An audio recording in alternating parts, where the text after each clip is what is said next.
Hello and welcome. I am Oscar, and today I'm at the Bristol City High Performance Centre.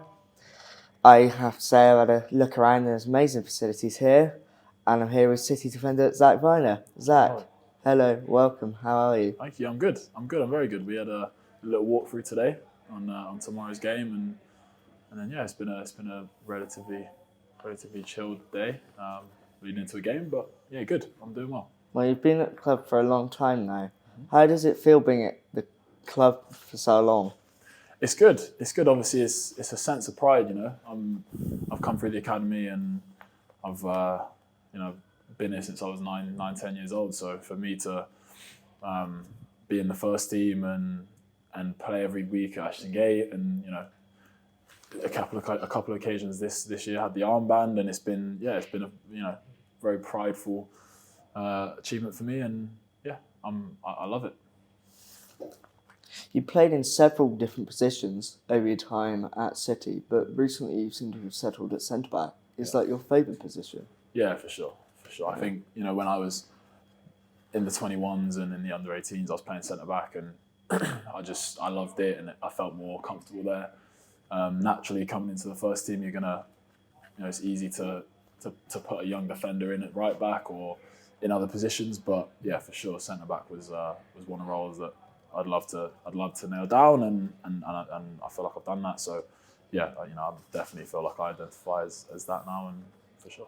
Leading on to that, what is there any other position you think about playing growing up, or was it always? Yeah, I was a striker. I was a striker when I joined City, so I was at the top of the pitch trying to score as many goals as possible. Thierry Henry was my favourite ever player, so I wanted to do that and be like him, and I actually got scouted as a striker here, and it was only until I was about 12, 13 maybe I started to drop back and be a midfielder, and then sort of worked my way back and found where fits best. Was it unusual originally to be shifted back? Yeah, a little bit. Yeah, a little bit. It was a little bit strange because I wanted to be. Everyone wants to be a striker. Yeah. Everyone wants to grow up being a striker and playing up front and stuff, and scoring the goals and being the main man.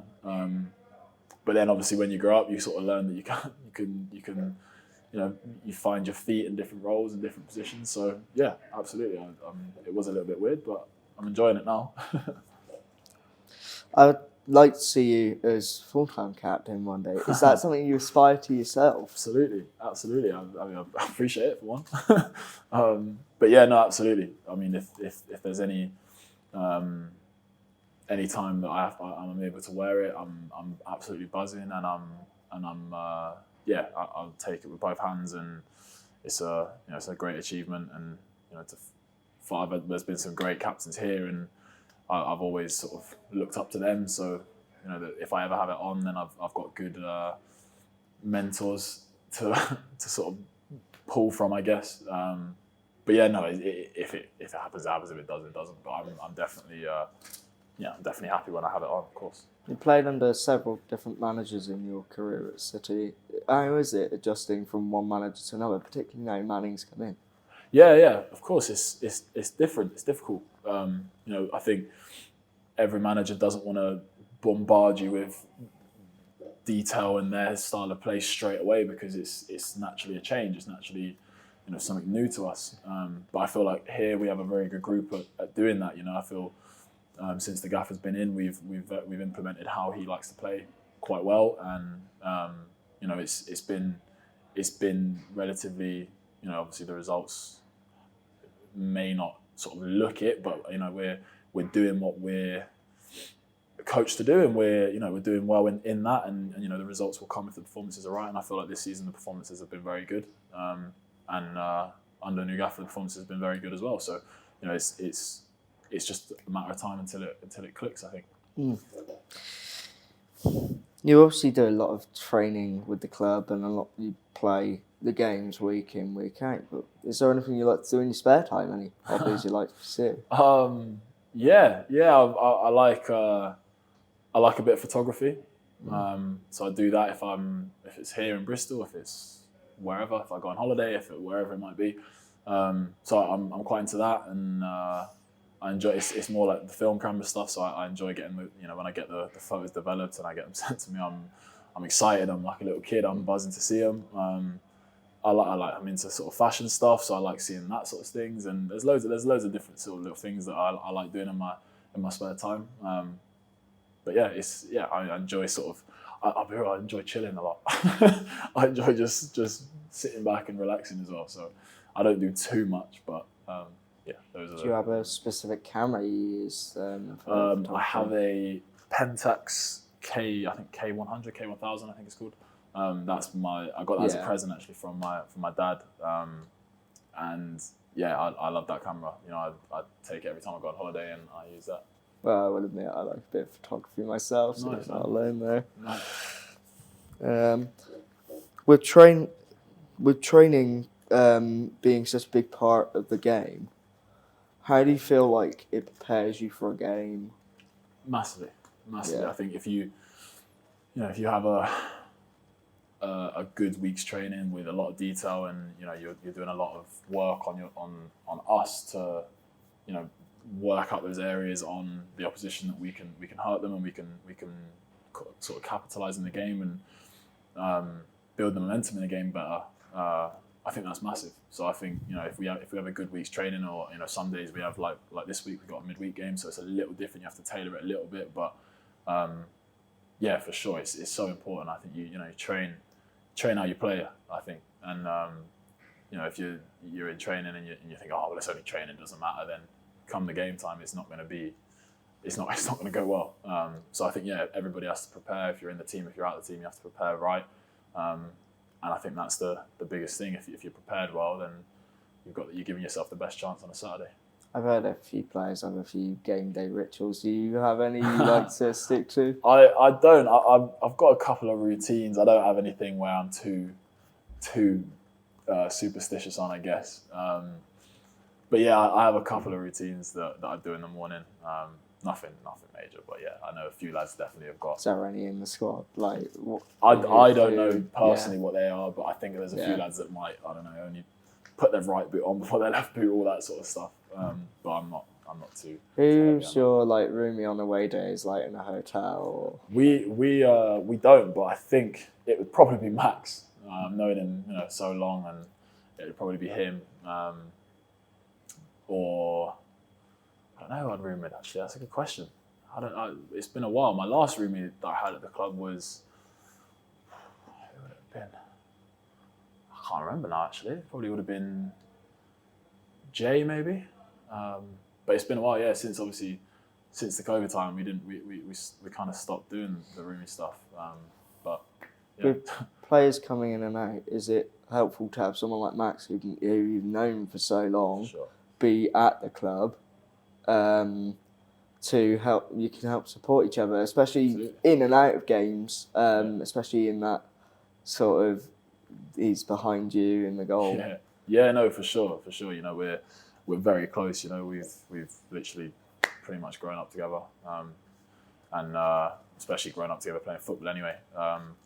But yeah, no, very, very. It is love. It's nice, to have your mate that you've known for so long behind you, especially in games. But then also, when there's transitions at the club and there's players moving on that you were close with, or there's managers coming in, or whatever it might be, to know that there's people there, and there's lads now that I've known a very long time here that I haven't grown up with as well, and it's the same thing. We've got a very good group of players, and the culture here is very good, and the lads are just they're great with each other, and excuse me, and yeah, it is good to have people that you're, familiar faces around the place, and absolutely. Who was your footballing idol growing up? I'd say my favourite player growing up, the reason why I played football, and obviously, remember I was a striker, so don't judge me, but was Thierry Henry, obviously. Other than Thierry Henry, Rio Ferdinand, he was centre half. I loved watching him play. I wasn't an Arsenal fan, but I loved watching him play. I thought he was quality, and the way he played his game was from centre back was just, I thought, was amazing. So yeah, I mean, trying to emulate that any way, shape or form would be great. But yeah, those two then probably. Outside of football, who would you say has been your biggest inspiration?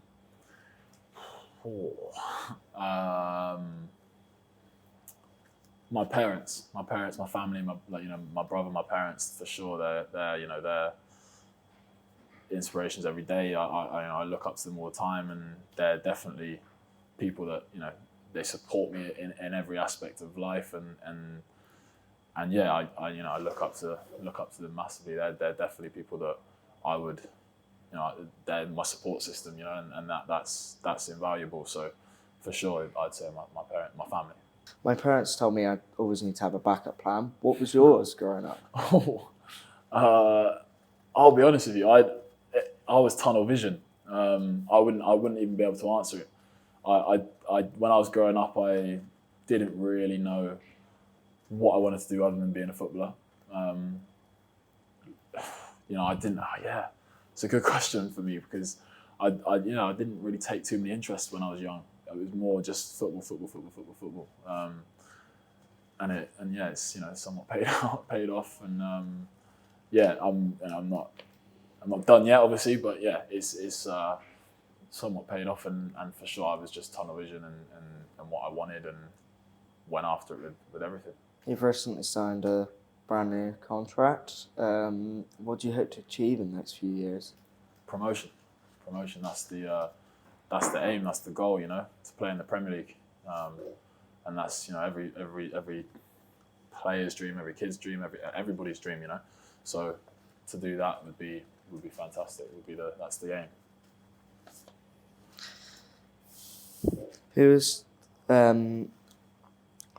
What's the worst parts and the best parts of being a professional footballer?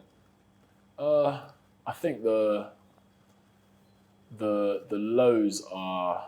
I think I don't do this too much now because I've had experiences where I have done this and it's not helped me at all. But to get, you can get very high when you've won a game and it's you're feeling on cloud nine, and then if you lose a game you feel like you're nothing on the floor, and if you look online or you look anywhere else or you look you look to the outside, to the externals, after those moments it can get pretty toxic. So I think some of the lows can be that that people obviously don't see the behind the scenes, I guess. When times are tough at a football club, if you're not playing or you're not in favour with the coaching staff or whatever it might be, nobody sees that. You still go home at the end of the day and you sit there on your own, and you got to deal with it. So there can be some real low moments, but also the highs are playing football for your job is it's amazing. In my opinion, it's the best job in the world, and it's something that I get to do every day, and I'm absolutely buzzing off that. And also winning football matches, when you win a game, nobody can replicate that feeling. So yeah, there's some real highs and some real lows, and that's why I feel like footballers to stay on an even keel is very important. You've got a long time yet, but do you see where your career goes when you're after football? Yeah, obviously you have a little think about here and there. I'm 26, so I'm not. I've not had too much of a think about it. I'm obviously seeing some of the lads now who are a bit older than me, and they're doing their coaching badges and stuff like that, and I see them what they know what they obviously want to go into, and that would potentially be a path for me. I'm not too sure. Haven't really had too much to think about it, but yeah, I think I would probably remain in football, because I'd be playing football every day. If I wasn't a footballer, I'd play football every day because I'm a footballer. It's just what I would love to be doing, and so I'd love to stay in football some way. Finally, is there anyone who has quite a good sense of humour in the squad? Who's the best cracking a joke? I think everybody knows Joe's up there. He's an absolute cannon. Joe, there's a few lads. We've got a good group. We've got a good group of lads that are they've got a good banter. They love to joke about a lot. Tommy's one of them. Yeah, we've got a good group for that. Joe, I'd say Joe's probably the biggest one though. Well, I think we're just about out of time now, Zach. Thank you very much Appreciate it. for speaking to me today, and Absolutely. thank you to Bristol City for allowing me this amazing opportunity. Absolutely, man. Thanks for coming. Appreciate it.